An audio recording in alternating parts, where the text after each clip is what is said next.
Hello and welcome in. My name is Aiden Shields, aka The Sports Moron. This is episode 3 of the dumbest sports podcast in the world. So happy you could join me.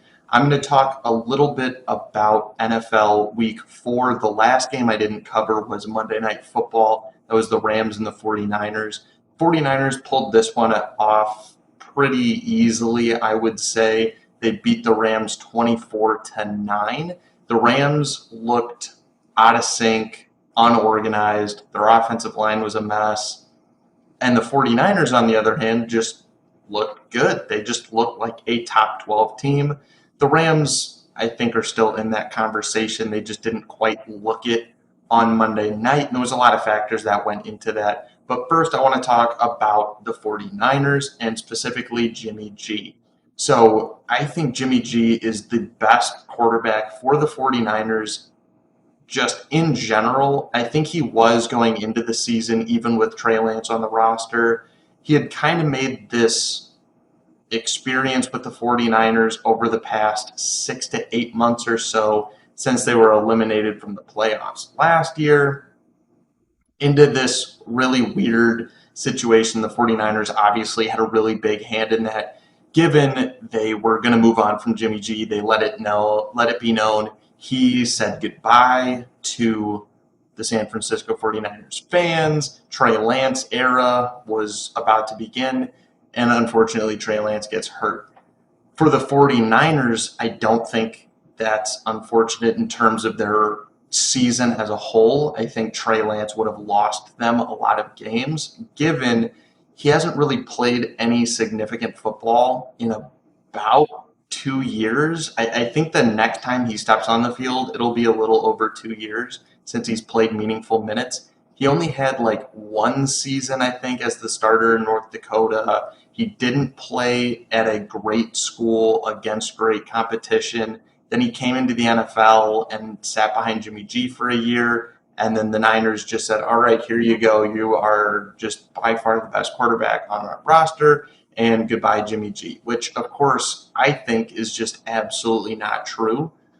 Trey Lance had a lot of issues in the preseason. He had a lot of issues in the first game. Understandably, there was a little bit of weather going on there.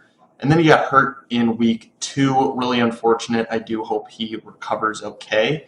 But Jimmy G has the experience and the knowledge to be a good NFL quarterback. He's been in the system for, I think this is his 6th season in San Francisco, maybe his 5th. But he knows the system really well. He knows the team. He understands how to play the quarterback position at a high level.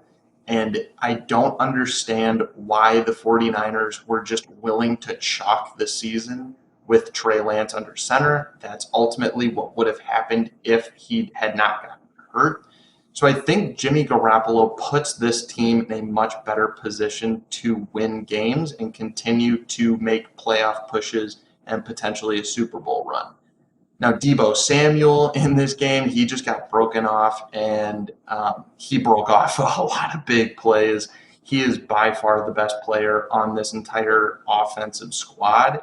I think that's the understatement of the century. He is far and away the best player on the offense, and he had a phenomenal game. So it was really great to see the 49ers really start to click, especially after last week. They just did not look good. Jimmy Garoppolo wasn't really on the same page as everybody else, and it seemed like, at least in this week against the Rams, they were more on the same page and everything was going significantly better. Now, what I need to know about the 49ers is how they manage to just plug in any running back in their backfield and they just automatically play like an all pro. I don't know what the deal is. I don't know what their offense scheme really is in terms of like the X's and O's, or maybe their offensive line is just absolutely vicious and they just open up these massive holes. I don't know what it is about the 49ers offense that allows just anybody to just, all right, off you go. You're going to have 18 touches for 75 yards in the TUD today. Good luck. I just picked you up from Walmart. yesterday. Like, I don't know what it is.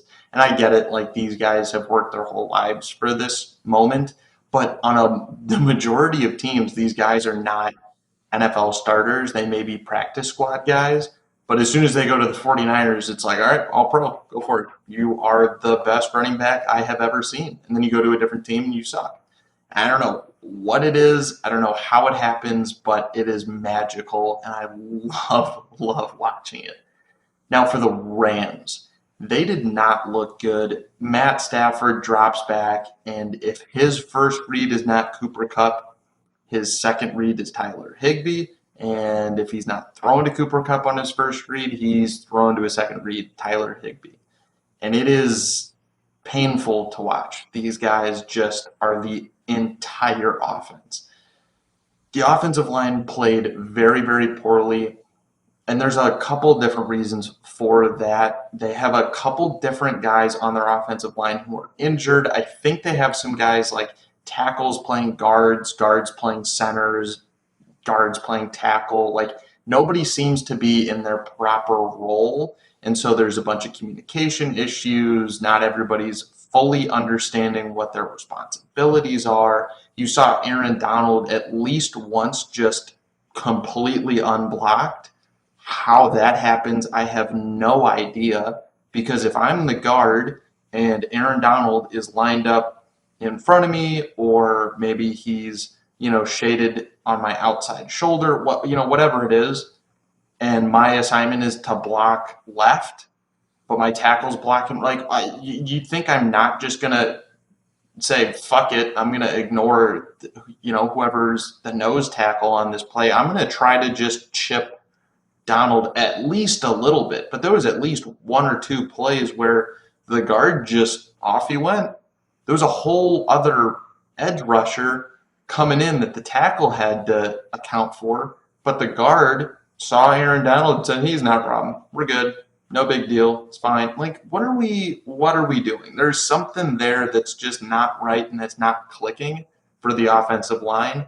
And I feel like when you get on the field as an offensive lineman and you see Aaron Donald, the rest of the scheme doesn't matter if you have to block Aaron Donald. Just go, just touch him in any way, shape, or form. Do whatever you can to slow him get down because the guy's a game record. But for whatever reason, a couple times they just decided I'm not even going to look at him. I'm just going to run in the opposite direction because that guy's fucking scary. And I mean, I don't personally blame them. That's what I would do as an individual. Again, sports moron. All I do is have a camera. But an offensive lineman, I feel like, should go after Aaron Donald at least on every play. Just me, though. Just me. The Rams just have so many glaring issues right now, starting with their offensive line, that it's hard for me to have faith that they're going to continue to have a good season and make a playoff push. They're 2-2 right now. I imagine they'll squeak into the playoffs somehow if they can turn it around and start figuring everything out.